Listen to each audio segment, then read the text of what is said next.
আজি আমাৰ বৰপেটা ৰোডত বৰপেটা ৰোড সাৰ্বজনীন ৰঙালী বিহু সোণালী জয়ন্তী বৰ্ষ। আজিৰ এই সোণালী জয়ন্তী বৰ্ষত গোটেই অসমবাসীৰ আজি ৰঙালী বিহুৰ শুভেচ্ছা জ্ঞাপন কৰিছোঁ আৰু আজি ইয়াতে আহি পেলাই মই নথৈ আনন্দিত হৈছোঁ। আমাৰ এই সাৰ্বজনীন বৰপেটা ৰোড যি সোণালী জয়ন্তী ৰঙালী বিহুৰ বাকৰি, আজি বাকৰিত সকলো নাচনীয়ে ধুনীয়াকৈ নাচিছে। আমাৰ আজিৰ এই বহাগ বিহুৰ বাকৰিটো উৎসাহ উদ্দীপনাৰে ভৰি পৰিছে। বিহু আমাৰ বাপতি সাহোন, বিহু আমাৰ অহংকাৰ, আমাৰ মান, আমাৰ গৌৰৱ, আমাৰ কালচাৰ, অসমৰ কলা সংস্কৃতি আৰু বিহু এইটোৱে হৈছে আমাৰ পৰিচয়। সকলো জাতি জনগোষ্ঠীৰ মানুহে একত্ৰিত হৈ পেলাই আজি ইয়াতে এই বিহু উদযাপন কমিটিত মই দেখিবলৈ পাইছোঁ। সকলোৱে একত্ৰিত হৈ পেলাই আজি এই বিহু উদযাপন কৰিছে আৰু ইয়াতে আহি পেলাই ময়ো নথৈ আনন্দিত হৈছোঁ। বিহুৰ বাকৰিখন একেবাৰে ৰঙীন হৈ গৈছে। সকলো মানুহৰে মন আনন্দত যেনেকুৱাকৈ ভৰি পৰিছে।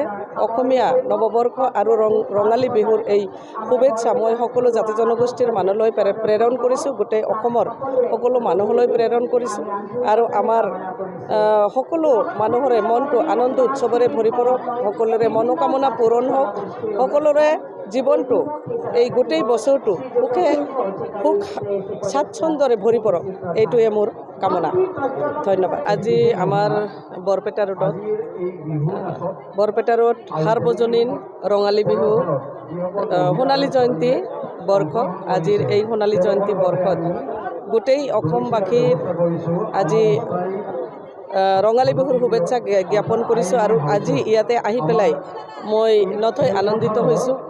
আমাৰ এই সাৰ্বজনীন বৰপেটা ৰোড যি সোণালী জয়ন্তী ৰঙালী বিহুৰ বাকৰি, আজি বাকৰিত সকলো নাচনীয়ে ধুনীয়াকৈ নাচিছে।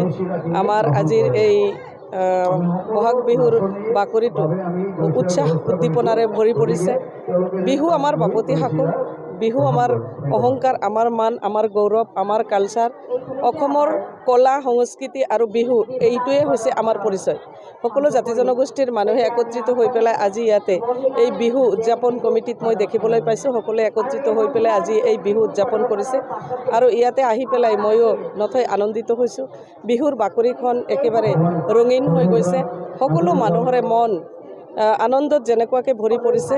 অসমীয়া নৱবৰ্ষ আৰু ৰঙালী বিহুৰ এই শুভেচ্ছা মই সকলো জাতি জনগোষ্ঠীৰ মানুহলৈ প্ৰেৰণ কৰিছোঁ, গোটেই অসমৰ সকলো মানুহলৈ প্ৰেৰণ কৰিছোঁ আৰু আমাৰ সকলো মানুহৰে মনটো আনন্দ উৎসৱৰে ভৰি পৰক, সকলোৰে মনোকামনা পূৰণ হওক, সকলোৰে জীৱনটো এই গোটেই বছৰটো সুখ স্বাচ্ছন্দ্যৰে ভৰি পৰক, এইটোৱে মোৰ কামনা।